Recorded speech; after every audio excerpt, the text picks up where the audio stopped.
Hello and welcome to the Healthtech Podcast. For the eagle-eyed amongst you, you'll notice that we are in fact not James Somaru.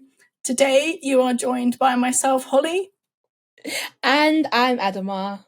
And we are the behind-the-scenes producers of the Healthtech Podcast and members of the SomX team. So for the next couple of weeks, you'll be seeing a lot of the SomX team dotted around episodes, and we'll be throwing it back to some of our favourite episodes of the Healthtech Podcast and just having a little chat about them. So this week, we're throwing it back to episode 286, where James was joined by Caitlin Baltzer, co-founder and now CEO of brain wellness and analytics startup MYndspan. We've been working with Caitlin and the MYndspan team for some time now. So in this clip, Caitlin and James chat about her unconventional route into health tech. So starting off her career in finance and now finding herself as the co-founder and CEO of a brain wellness startup, Caitlin shares her journey. So in this, she shares that she believes there is no one single route into health tech, and it's all about following what you enjoy.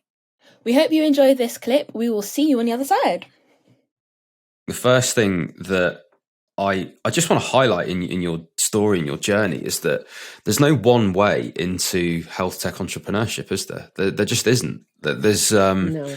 You obviously come from finance and, relatively high level of finance there, talking about, acquisitions and almost like a private equity level, investment banking level of finance, and buy sides and sell sides then coming together to form a company in a brand new technology. It's not your typical founder story of we met in the pub or we met in Y Combinator or introduced by a friend or any of those different things. But I think people's journeys can be incredibly different. I've been to a few events over the last couple of weeks with Malta and the Google event we had and Giant, and a lot of people, coming up to me asking about why they think I know, I don't know, but maybe because I've spoken to enough people, but asking me about where to find co-founders or how to get into health tech or anything. And I think there is no single route. There is no one thing to do. And I think it is a case of following your interests. And like you were saying, when you were looking at these deals, you were excited by the healthcare, the life sciences, and you then chose to spend your time doing that stuff. And you're looking more into that stuff. You asked more questions. You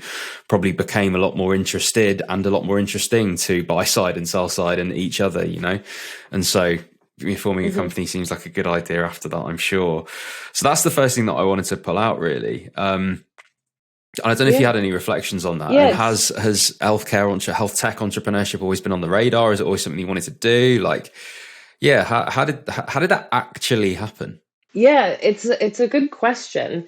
And I think you're absolutely right. There is there's no prescribed pathway to go down. And I think when it comes to I've always been interested in healthcare. So I just found myself naturally in my spare time talking to people about it and participating in events about that and going into equity events that specifically looked at healthcare. So, and I never actually envisioned myself as an entrepreneur necessarily. I was interested in it, but didn't think that I would necessarily leave the investment pathway to really jump with both feet into it.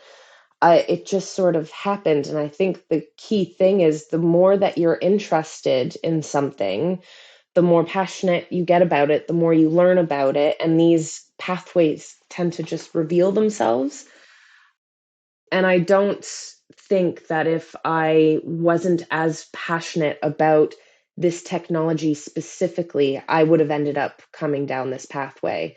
It definitely pulled me down the pathway rather than me actively trying to find it, which I think is probably, we've been around for 2.5 years now. And I think that is largely because we're so passionate about this space. I don't think that we would be as successful to this point had it not been for the fact that really it is this mission that spoke to me and made me want to make the leap, and the people that I'm working with as well. There's no feeling like finding someone who's equally passionate about this area and the potential. And then when you start brainstorming and really start strategizing and realizing that you do have a voice to lend to the area, because I think especially health tech is an incredibly intimidating industry to really start getting involved with, and I have no background in it, so I was very intimidated trying to navigate this pathway.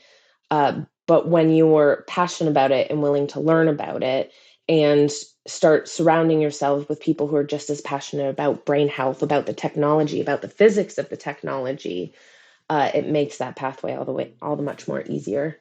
I think it's really important. Two things actually that are just really important there that I just want to highlight. Being pulled into a specific interest rather than going out looking for it is incredibly important. Mm-hmm. That's what gave you the energy to go deep into this one technology, because it didn't feel like work to you, because you were super interested in it. You allowed your interest to take over there, which gave you the ability to do all that work, essentially, to learn about the background of it and get involved in those deals. So that's something that came up in the last few days for me when I've been speaking to these people about how do I get involved in health tech. It's like, well, just wanting to leave medicine's not really enough. Like for the clinicians, it's like, what are you actually being pulled into? Because that's who you're going to be competing against for these jobs and for these opportunities, is the people that for whom it's a passion, and so that, the passion for what you're talking about really comes out there. The other one's the humility to learn.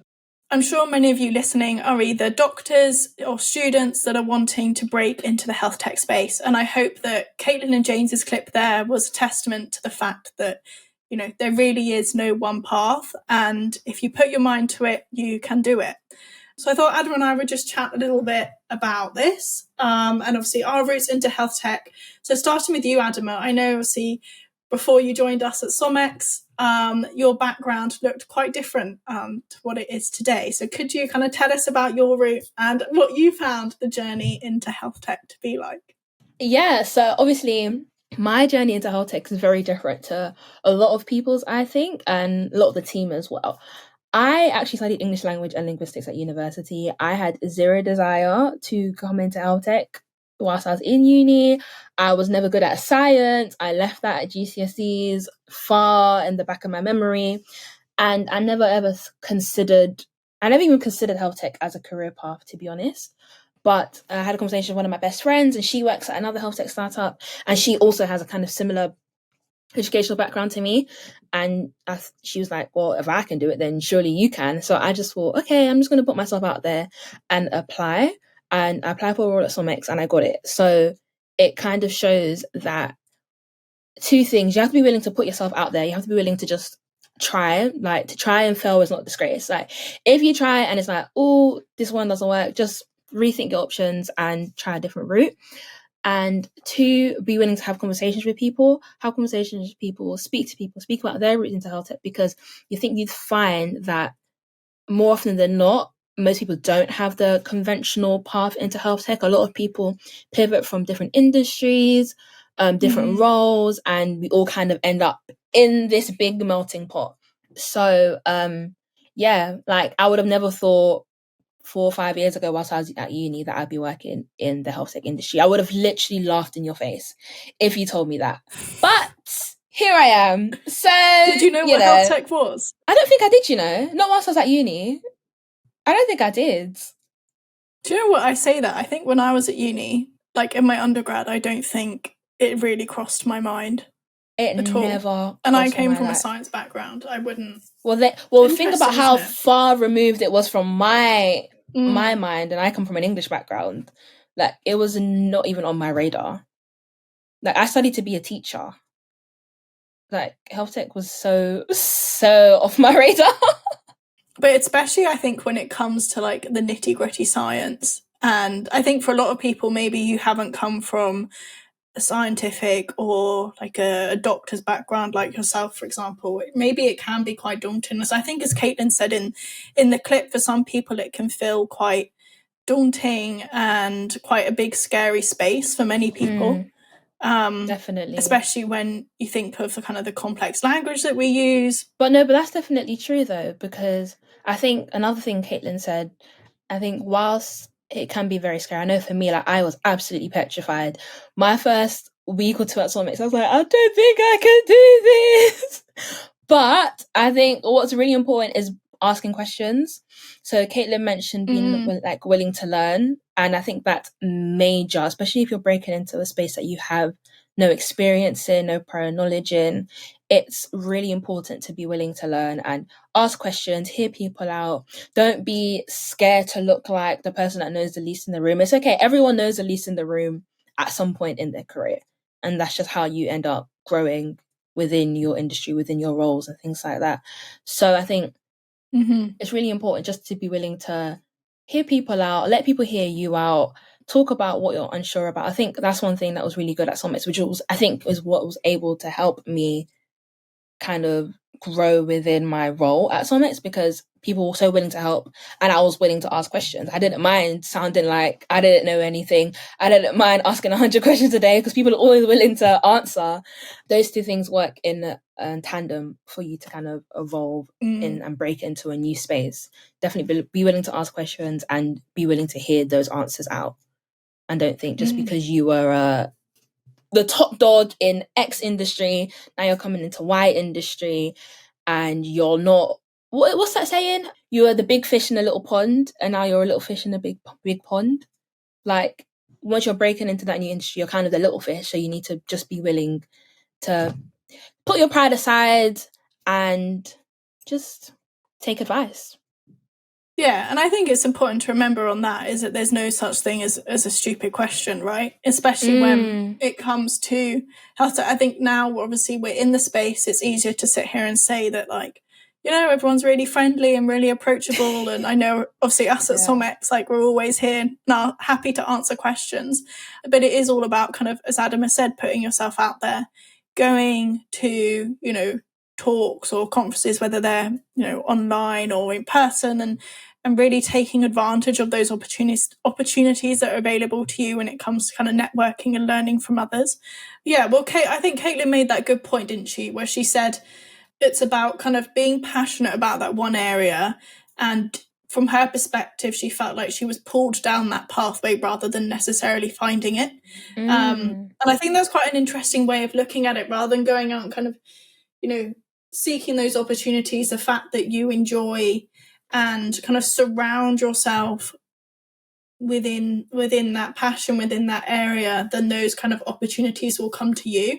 And I think, I know we've spoken to Caitlin about this a few times. And yeah, I just love the way that she put that. Yeah, no, I would definitely agree. I think when things are aligned to your interests, to your talents, things will just not necessarily fall into your lap, because obviously you have to work hard for everything you do. But those opportunities won't feel as hard to grasp, hard to achieve, because it is something that you just genuinely have an interest in. You just genuinely enjoy, like Caitlin just genuinely enjoyed, obviously, the technology and neuroscience. Yeah, so health tech is such a big industry. There's so much to it. And I think when it comes to trying to break into health tech, you have to find your niche, find out what you genuinely feel like you can sit and talk about and sit and do for 8 hours a day whilst you're at work. Have conversations about with people at events. It shouldn't just be something general. It should be something that you genuinely feel like, yeah, I could do this, and I could have fun doing it, rather than just going with the wind and just seeing where it takes you. Having that niche, having that thing that you genuinely like to do, will take you far, like it's taken Caitlin so far. And I think if you don't have that yet, then going to things like conferences, keeping your ear to the ground, seeing what's happening, and then something will eventually come to you. And it will click, I think. When you know, you'll know. Yeah, it'll happen very naturally. Right, well, we hope you enjoyed that little summary from us. And we hope you enjoyed our takeover of the Healthtech Podcast. Some top tips then from Caitlin and James from that clip is that there's no one route into health tech. And if you're wanting to get involved, wanting to break into the industry, then it's all about kind of finding your passion, finding your niche that you're kind of really interested in. If you don't have that yet, that's totally okay. You know, surround yourself with people in the sector, within the industry, and be willing to kind of learn from them and not be afraid to ask questions, because there is no such thing as a stupid question. I second that. Amazing. Well, we hope you enjoyed, and we will see you next time on the Healthtech Podcast.